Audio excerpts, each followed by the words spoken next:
कोई अपराध कभी बन जाता हो ना, वही समय कान पकड़ ले करो, श्री जी हमसे ही अपराध बनो। अपराध करने वाले को पता होता है कि मैंने अपराध किया है।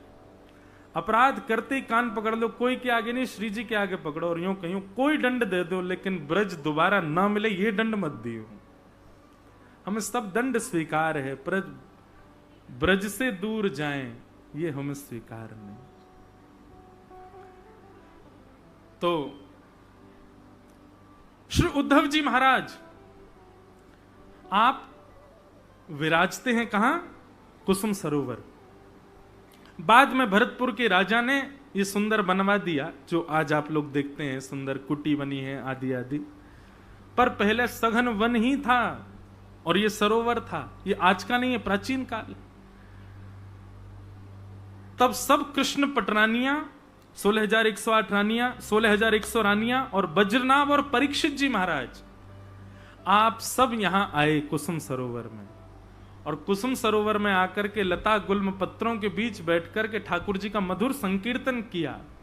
और उस संकीर्तन को सुनकर के श्री उद्धव जी महाराज प्रकट हो गए। बोलो श्री उद्धव जी महाराज की जय। हमने ऐसा रसिक जनों से सुना है, धर्म सम्राट स्वामी श्री करपात्री जी महाराज वे जब भी वृंदावन आते थे, कहीं जाएं चाहे नहीं जाएं, गोवर्धन आते थे और गोवर्धन में भी कुसुम सरोवर जाते और कुसुम सरोवर में जाकर के वृक्ष वल्लरी लता गुल्म पत्रों को हृदय से लगाते और मन में क्या भाव रखते बताओ? परम ज्ञानी उद्धव यहां वृक्ष बन गया। कैसा प्रेम है ब्रजमंडल का। बृहस्पति का शिष्य है उद्धव, साधारण बात नहीं है। वृष्णि नाम प्रवरो मंत्री कृष्णस्य दैत सखा। भगवान जब अपनी विभूतियों का वर्णन करते हैं उसमें कहते हैं कि उद्धव कोई और नहीं है, ये मेरा ही स्वरूप है, मैं ही हूं उद्धव के रूप में। वृष्णि नाम प्रवरो मंत्री कृष्णस्य दैत सखा शिष्यो बृहस्पतिर साक्षात उद्धवो बुद्धि सत्तम। उद्धव कोई सामान्य व्यक्ति नहीं है। उद्धव के कारण देवताएं भी थर थर कांपते हैं। बृहस्पति का सबसे श्रेष्ठ शिष्य है उद्धव। परंतु एक बात कहें, भगवान के दो मित्रों की ज्यादा चर्चा होती है, एक तो अर्जुन और दूसरे उद्धव। पर यदि यह पूछा जाए कि ठाकुर जी को ज्यादा कौन प्रिय है, तो बाहर के लोग तो अर्जुन का ही नाम जानते हैं, परम ब्रजवासीन से पूछो ठाकुर जी को अति प्रिय तो श्री उद्धव है। क्यों? क्योंकि अर्जुन जो है वो ठाकुर जी का विद्यार्थी है, भगवान ने उसको पढ़ाया है। पर उद्धव जो हमारा है वो तो हमारी किशोरी जी का विद्यार्थी है।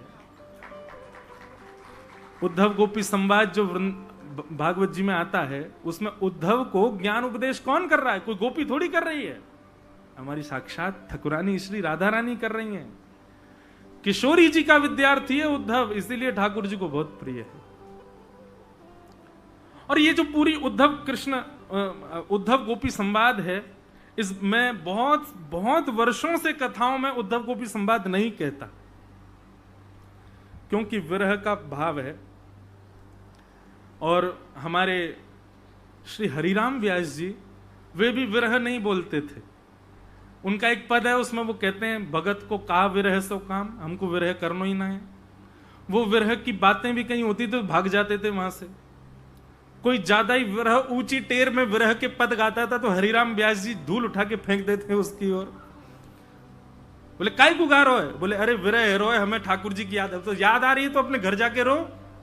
वृंदावन आ गए हो, वृंदावन आवे को मतलब है ठाकुर जी मिल गए, अब काय को विरह।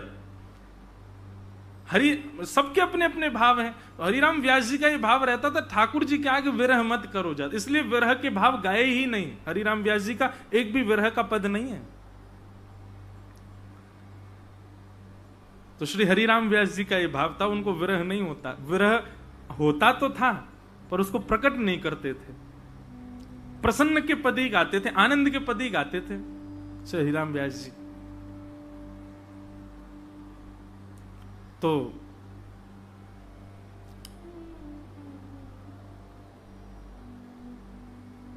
मैं निवेदन कर रहा था,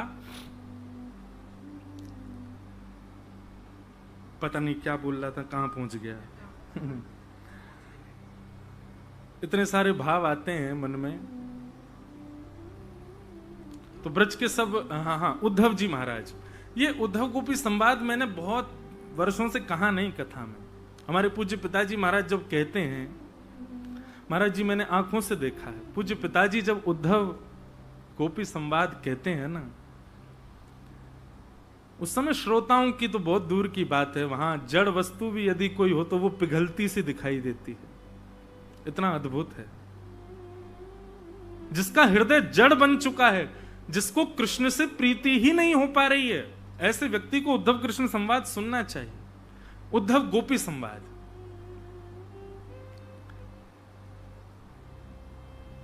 प्रयास करूंगा यदि इस बार भाव बना श्री गिरिराज जी की तलेटी में श्री उद्धव जी और गोपियों का जो संवाद है, जैसा मूल भागवत में वर्णन है, किशोरी जी जो उद्धव को समझा रही हैं और उद्धव के जो फिर प्रश्न हैं उन पर यदि चर्चा में कर पाया, गिरिराज जी जाने, मैं कभी सोच के बैठता ही नहीं मंच पर कि क्या बोलना है, ठाकुर जी जो बुलवा दें। यदि भाव रहा तो इस बार इस कथा में आचार्य चरणों की कृपा होगी, गिरिराज जी की कृपा होगी तो कहेंगे। तो भगवान ने मथुरा ब्रज से द्वारिका जाने का मन ही तब बनाया जब उद्धव वृंदावन से वापस आ गया। जो ब्रज को एक क्षण के लिए भी नहीं छोड़ सकते, ऐसे ठाकुर जी द्वारिका में कैसे बस गए जाकर के? क्योंकि ठाकुर जी ने उद्धव को वृंदावन भेज करके वृंदावन और संपूर्ण ब्रजमंडल को उद्धव में समाहित कर लिया। और ठाकुर जी ने उद्धव का हाथ पकड़ा और ठाकुर जी के मन में भाव आया, अब चलता फिरता ब्रज मेरे साथ है, अब मैं कहीं भी जा सकता हूं। जब उद्धव ट्रेंड हो गया, तैयार हो गया, किशोरी जी और ब्रज की गोपियों ने, ब्रजवासियों ने उद्धव को प्रेम का पाठ पढ़ा दिया। हमारे यहां ब्रजमंडल में उल्टा को उल्टा, जैसे कोई वस्तु उल्टी हो, अभी किताब उल्टी रख दो, ऐसे ब्रज में नहीं बोलते। ब्रज में बोलेंगे या औंधो धर दे, या औंधो कर दे, या औंधो धर दे, ऐसे बोलेंगे। औंधो, औंधो, ऊधो, यही है ब्रज की भाषा। नाम तो है उनका उद्धव, लेकिन जब ब्रजवासियों ने सुनी, कहा नाम भैया तेरा? बोले उद्धव। तो मधुमंगल सिंह नाम बोले उद्धव ना, ऊधो है, दारी को उल्टो ही है। ब्रजवासी समझ गए, बोले ऊधो है, ठाकुर जी ने भेजो, कन्हैया ने भेजो, सूधो करके भेजो यार। जहां में ज्ञानी ज्ञान भर रहा है, जाए प्रेम को अधिकारी बनाए करके भेजो। तो हमारे ब्रज में कह में ऊधो सूधो है, चलो सुन गोपिन के बोल, ज्ञान बजाई डुमडुमी, प्रेम बजायो ढोल। तो जैसे ही उद्धव ने अपना नाम बताया, ब्रजवासी समझ गए, बोले ऊधो, ओहो लाला ने ऊधो भेजो या सूधो करके भेजनो है। और ब्रजवासी ठाकुर जी से उद्धव जी कह के गए, शाम तक आ जाऊंगा, शाम तक। भगवान बोले कब आवेगो? बोले शाम को आ जाऊंगा। ठीक है उद्धव।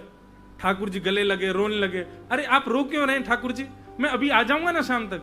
भगवान बोले ठीक है जा, सुन ये मेरो मोर पंख लगा के जाइयो, एले कारी कमरी ओढ़ के जा। उद्धव बोलो जी सब कहा है? बोले या के बिना जावेगो तो ब्रजवासी तेरी बात नहीं सुनेंगे, जा। उद्धव शाम तक का वचन देकर के गए, 6 महीना बाद लौट करके आए। और जैसे ही उद्धव आया, उद्धव की स्थिति देखते ही ठाकुर जी समझ गए कि अब चलता फिरता ब्रज मेरे सामने बैठा है, चलता फिरता वृंदावन मेरे सामने। क्यों? देहाभिमान शून्य हो गए उद्धव जी। 6 महीना हो गए, नहाए ही नहीं है, 6 महीना से केश काढ़े ही नहीं है। तन की स्थिति, नेत्रों की स्थिति, अंग की स्थिति ऐसी हो गई है कि कुछ भाव ही नहीं पड़ रहा है। यही तो ब्रज प्राप्त होने का असली अर्थ है। भ्रातः तिष्ठ टले टले विटपिनाम ग्रामेषु भिक्षामटः स्वच्छंदम पिबयामुनम जलमलम चीराणि कंथाम कुरु सम्मानम कलयाति घोर गरलम नीचप्पमानम क्षुधा श्री राधा मुरली रवो ब्रज सखे वृंदावनम मात्यज। वृंदावन प्राप्त करने वाले को लक्षण ये है जाए कि भैया वो फिर संसार में जैसो रहे ना व्यक्ति वैसो रह ना पावे को। आप हमारे हरिदासी वैष्णवन को देखो, गुदड़ी पहनेंगे, ब्रजरज ही लगामेंगे।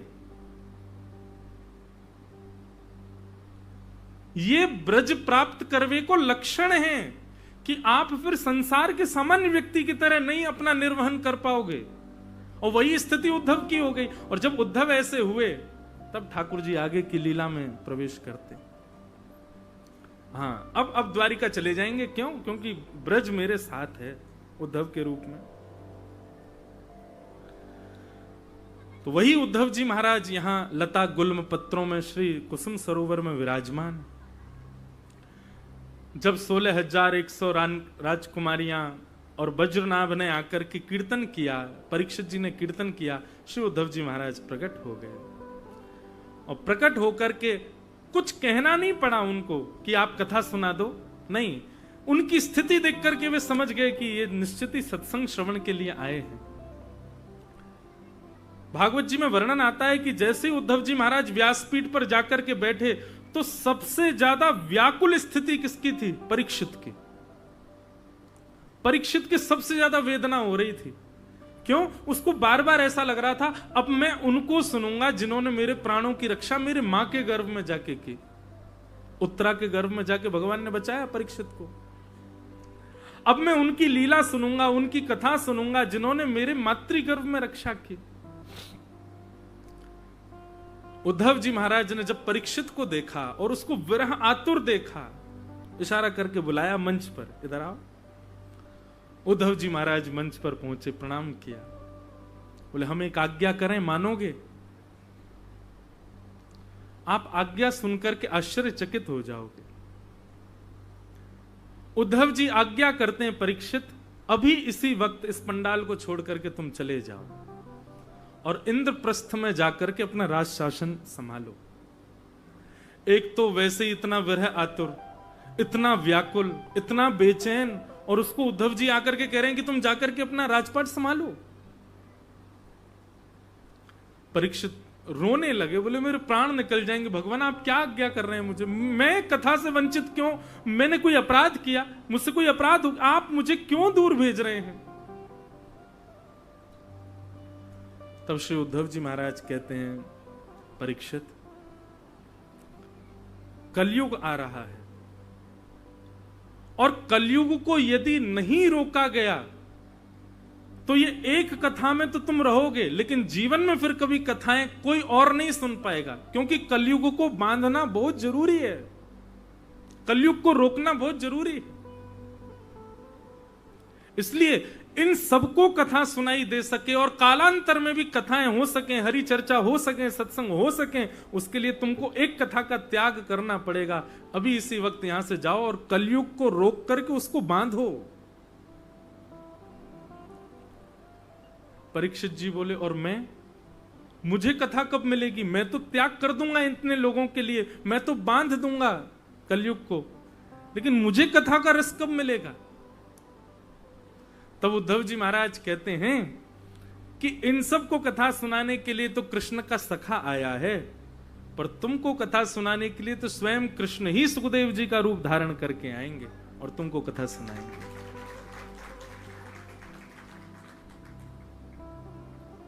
ये भाव तब आता है जब सुखदेव जी के आते ही परीक्षित की व्याकुलता दिखाई देती है, तो वहां यह बात प्रमाणित होती है कि परीक्षित पुराना प्यासा है, पहले जल दिखा करके दूर कर लिया गया है।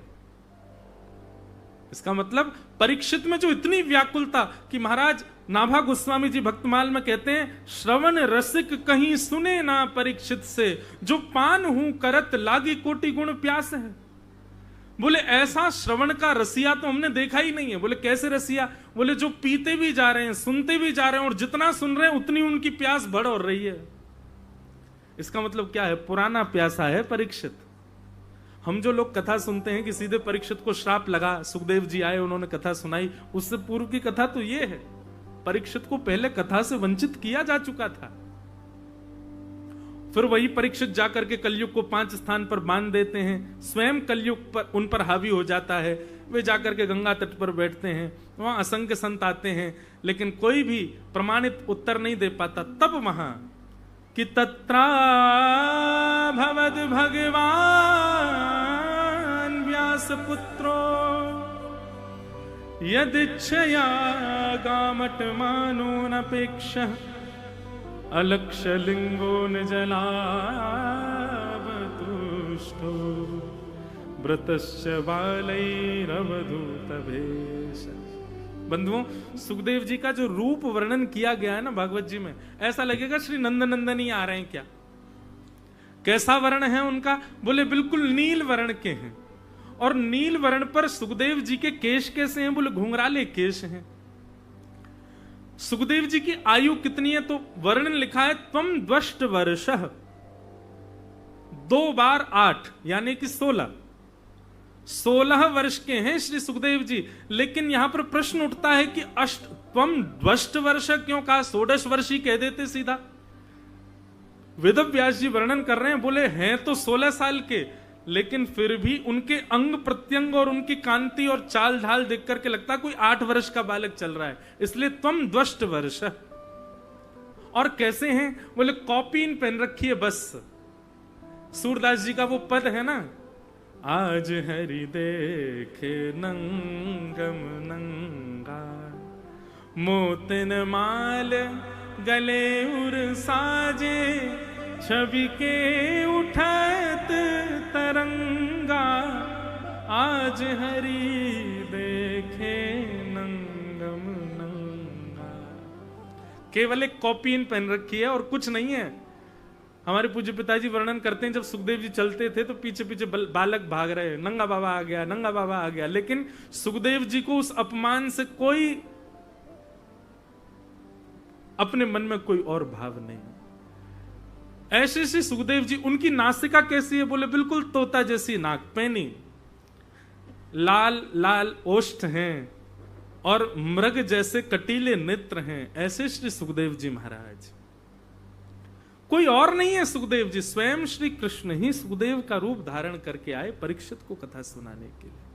इस बात से क्या प्रमाणित होता है बंधुओं कि जब विरह अपनी सीमा पार कर जाता है ना, तो एक समय तो हमको लगता है कि हमको ठाकुर जी से सेवा से विरह मिल गया, हम ठाकुर जी की कथा से वंचित हो गए, हम वृंदावन जाने से वंचित हो गए। पर एक बार का वंचित होना, एक बार का विरह होना, अगली बार का जो संयोग देगा ना, तो उस संयोग में स्वयं ठाकुर जी ही आएंगे। इसलिए विरह कभी आए तो स्वीकार करो, विरह से भागो मत।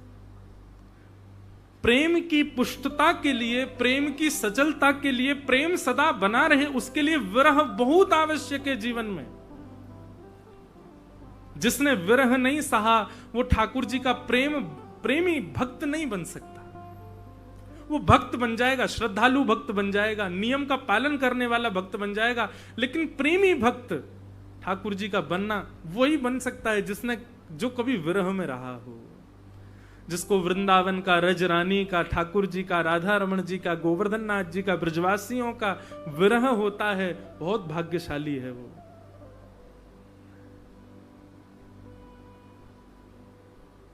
राधा रमण, राधा वल्लभ बिहारी जी की याद तो सबको आती है, पर किसी को रज की याद आ रही है ऐसा सुना नहीं।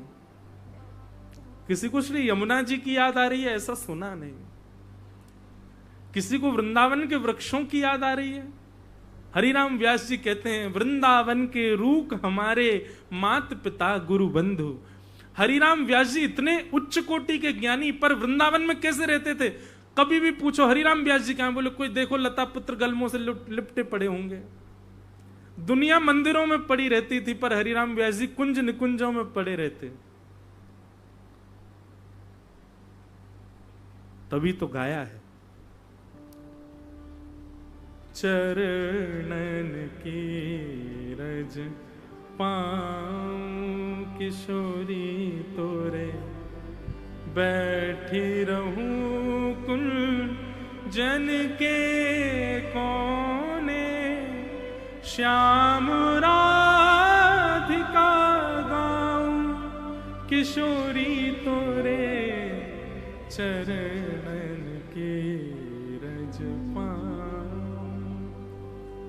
हम ज्यादा देर मंदिर में बैठे रहें, इसके लिए ज्यादा प्रयास मत करा करो। सत्य बताएं, बहुत देर मंदिर परिसर में बैठे रहें, ये विशेष भाव आपका नहीं होना, उसमें कोई दोष नहीं है, पर मैं अपने मन का भाव कह रहा हूं।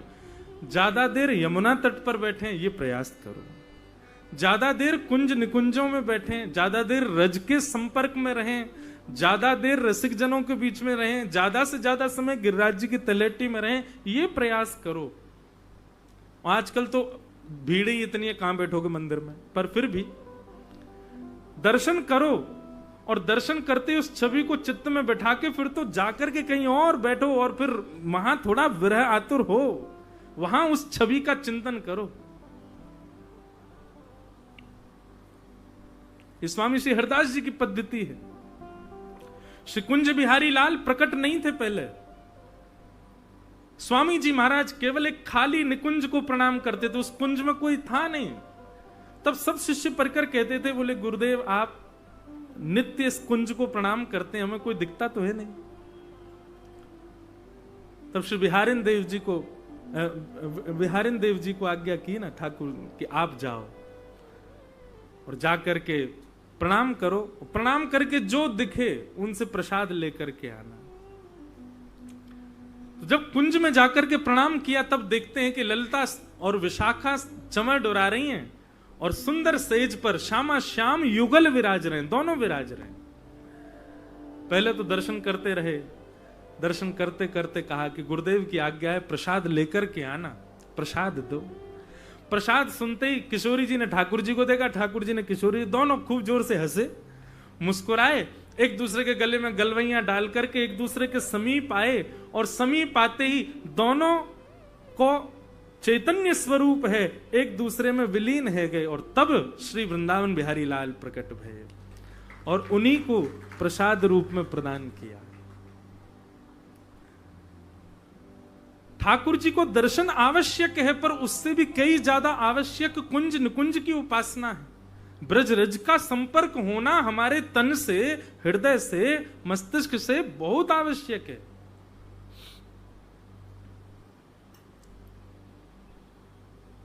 तो जिसके चित्त में, जिसके जीवन में विरह आया है,